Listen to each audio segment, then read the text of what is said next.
जय जगन्नाथ मु प्रियंका आपण को प्रियंकास किचन को स्वागत करुच्ची। आज आम बनैबा जह्नीर गोटे नुआ रेसिपी जह्नी बादाम तरकारी लगी किछि जह्नी नबा आलू नबा जह्नीर ऊपर चोपा को आम छड़ेदबा। जह्नीर ऊपर चोपा को आम भल भाव में छड़ेदबा। देखो मुझे जह्नीर चोपा को सब छड़े देछि। एबे आम जह्नी को छोट छोट पीस करके काटिबा। मुझे सबू जह्नी की छोट छोट पीस करके काटी दौची। देखंतु एमती आमे छोट छोट पीस करके सबू जह्नी की आमे काटिदबा।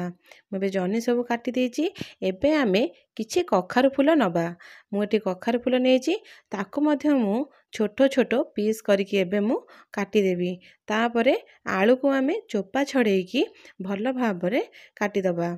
देखंतु मु एबे आलू को छोट छोट पीस करके मध्य काटी दउची। एबे हमर आलू भी कटा हो गला। एबे आमे तरकारी पई गोटे मसला तैयारी करिबा।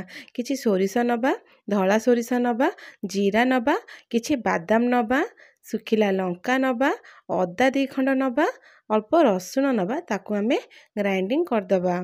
देखंतु मु एबे मसला को ग्राइंडिंग करि दउची। एबे गोटे प्यान नबा। प्यान रे अल्प तेल नबा। तेल को भल भाव में आमे गरम होबा को दबा। तेल भल से गरम हो गला परे सेथिरे आमे जीरा पकेबा, सुखिला लंका पकेकी फुटे दबा। एबे आमे सेथिरे अल्प कटा पियाज दे दबा। पियाज को मध्य आमे भल भाव में भाजिबा। तो पियाज को मुझे भल भाव में भाजी दउची। एबे हमर पियाज हो गला। एबे आमे सेथिरे बाटी थिबा मसला सब को आमे एबे दे दबा। मसला दे सारला परे ताकू आमे भाजिबा। मसला को टिके भल से भाजिबा तार जेन सोरिषर बास्ना जेमती न रहे। कंतु मु एबे मसला को भल भाव में भाजी दउची। एबे हमर मसला भल से भजा हो गला। सेथिरे आमे मसला धुआ पानी के आमे दे दबा। तो पानी दे देले मसला हमर तळ पटु आउ लागिबनी। तापरे आमे मसला पानी को दे सारला परे आमे सेथिरे अल्प लंका गुंड, अल्प हळदी गुंड दे दबा। ताकू भल से मसला रे मिसई दबा। लंका गुंड, हळदी गुंड मसला रे भल से मिसी गला परे मसला को आमे आउ टिके भल भाव में भाजी दबा। मसला हमर एबे हेई जाईची। सेथिरे आमे रखिथिबा आलू को एबे दे दबा। मु एबे सबु आलू को दे दउची। देखंतु एबे आमे मसला को आलू सहित भल भाव में आमे मिसई दबा एवं ताकू एबे अल्प समय पे कसिबा।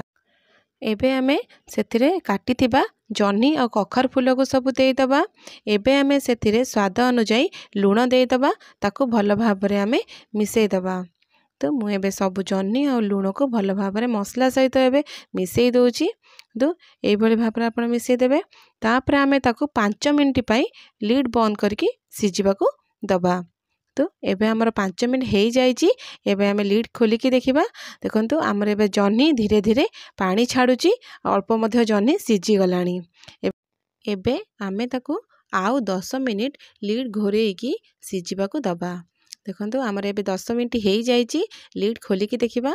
देखंतु हमर एबे जह्नी बादाम तरकारी भल भाव में हेई जाईची। देखंतु एबे आमे ता ऊपरे किछि धनिया पत्र दे दबा।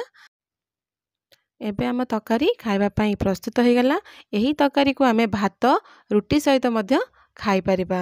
जदि आपनको एही रेसिपी भल लागि थाए तेबे मो चैनल को सब्सक्राइब करिवे, लाइक एंड शेयर करिवे, बेल आइकन को दबाई देबे। धन्यवाद।